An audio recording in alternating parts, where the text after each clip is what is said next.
In this video, I will show you how to hide first column in Microsoft Excel. So move your cursor here, then just click on hide.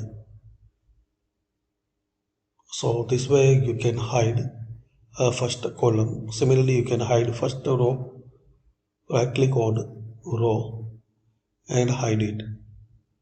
So we can see first column and first row are hidden in Excel. To unhide them, click here, select here,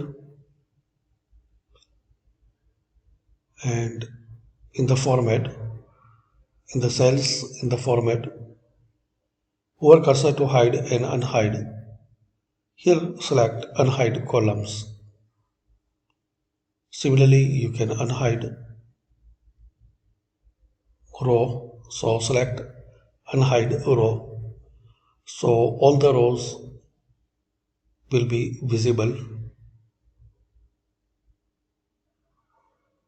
So thanks for watching. Comment on this video useful for you.